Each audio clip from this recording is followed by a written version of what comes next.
Now this is the most interesting part. So once we know the problem statement in hand, what we need to also do is to decide on the KPIs. What KPI will I use to basically, compare these two figures, right? So what I'll do is first, which is I think which is very important for us to compare, is the runs per innings, right? Then we might have to look into the strike rate of both of these players. What is the number of hundreds, number of 50s which each of these players have scored? Second would be a understanding of relative strike rate and RPI as well.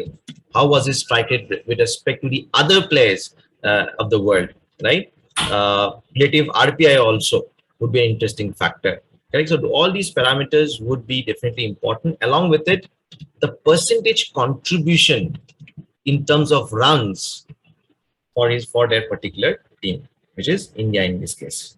I think these 4-5 are more than enough. We can also look into how many knockouts were there, how many matches did they take to reach 100, like all those things we can definitely look into. So what is the runs per innings? So how will I get to that, right? But first of all, what is very important is, if I need to find out the runs per innings of Ganguly, what do I need to do? I need to find out total number of runs he has scored divided by total number of matches he has played, right? Strike rate, total number of runs he has scored divided by total number of balls he has faced. Hundreds will be simply, if I already have a column of 150s, I can simply do the sum of it to get the information out. Because it will be either 1010 something like that, right? For every match, I can simply count them on and sum them up. Relative SR would be the strike rate of that particular player with respect to the strike rate of other players, right? Relative. So this is where the concept of normalization comes in. How good your strike rate is. If you want to evaluate that, we have to evaluate that with respect to the other competition around you, right? So relative RPI, again, your RPI versus a player's RPI versus the RPI of the other players. Percentage contribution, of course, the runs scored by that particular player divided by the team runs. How much runs have been scored by the team? Okay, all right. That is what we need to do. So first we need to understand something, and that is, how will I extract that? For that, I need to extract the name, right? So df of, okay, say innings player name equal to Ganguly or whosoever it is, right? But please understand, in these data sets, you have to exactly extract the name of the person as mentioned in the data set. Now, Saurav Ganguly can be mentioned as Saurav space Ganguly. It can be mentioned as only Ganguly. It can be mentioned as S dot space Ganguly. I can't open the Excel sheet and keep scrolling through to understand what is exactly being written, right? For his name, what initials have been used. So what I'll do something, I'll try to automate this process of smart search. Okay. So let's try to do one thing. Okay. What I'll do is df of the innings planning, which I have, okay, dot str dot find. This particular function basically allows me to find out substrings within a data, and what I'll do is sub dot title. So even if I put a small caps, in lowercase values of strings, it will still find, enable me to search caps lock, right? Similarly, if I write here small Dhoni, it will still give me, it will still give me the name of MS Dhoni in caps lock, right? So it knows that's Dhoni. That is what we'll try to do. And that sub dot title, right? This is what we have to do. So this sub means, suppose if I want to find out, say, Ganguly. Okay, let's see if this works. What is it saying? It's saying innings player name is the error, which means that the column name is not correct. So let me go here, innings player. Okay, we don't need the part name. So once we do this, can see here some -1, all these elements have come, right? So what are unique values inside it? Let's see what is giving me, what it is giving me. It's very important, guys, first to understand how is the machine, what is the machine trying to tell you? Okay, what is Python trying to tell you? Rather than you sitting here and trying to understand, first understand what is it trying to express. There are two unique values in this entire array, -1 and 3. And I believe -1 is for those values where it is not matching. I believe 3 is that number where it would be matching. So what I'll do, I'll simply do, I'll remove this part. I can keep it, no problem.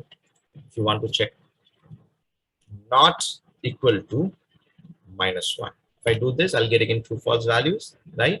So once I extract the information out, right? Once I say key df of this, done, and I need only the innings player. You can see the name of the player coming up. See, guys, SC Ganguly is coming up, right? And I can do simply dot unique, right? And it's an array, so I can select it using 0 to get the ultimate string which I require. Now, based on this logic, can I create a function which will help me do it? And by the way, if I suppose make a mistake by accident, right? Probably I will not be able to, I'll get an error. So I need to fix this as well. If I make any input error, the machine should tell me that, players not found, player name not found, something like that. So let's try. So we'll do that using a try catch exception rule. So def of find name. Okay, what do I require? I require a data frame. I require a column name, right? And I require the substring which I've used to find the real name. So what I'll do, I'll put sub. Once I do this, okay, what I can do, I can simply copy paste this entire line of code, and I'll simply say try of this except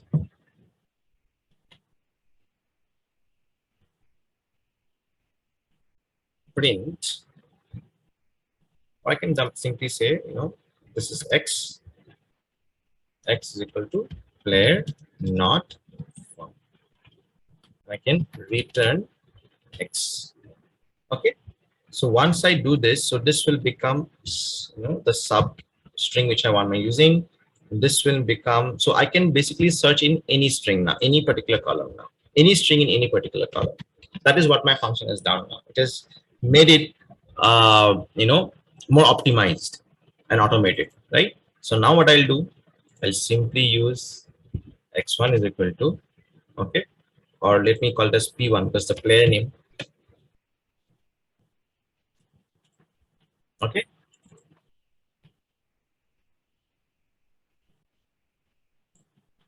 I'll place it here.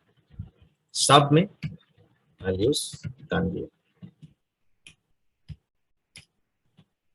So I have to run this first. See, the real name has come. Secondly, I'll search Dhoni. So once you build the logic, it becomes very easy, right? And if I by any chance put wrong name,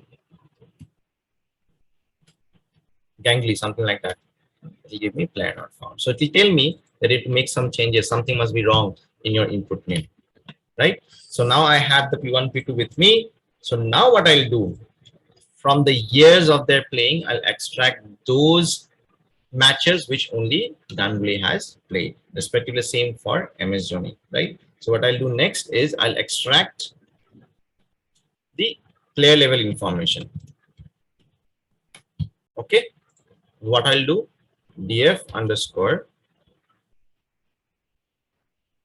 So instead of saying df underscore Ganguly, let me call this era because it is his era.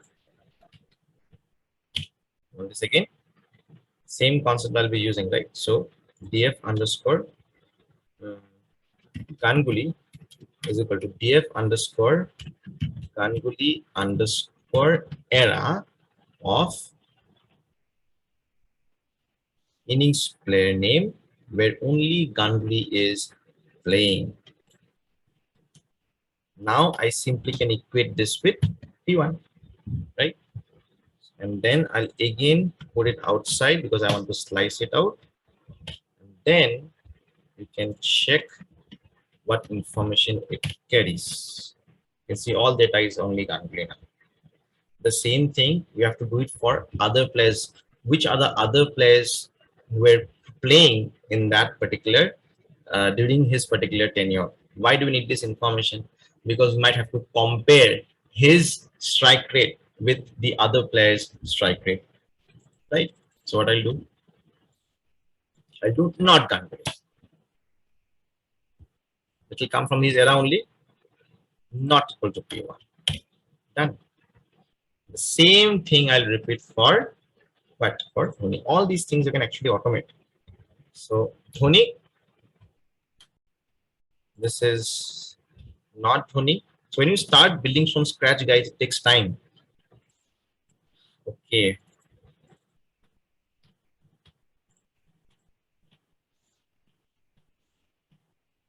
This will be P2.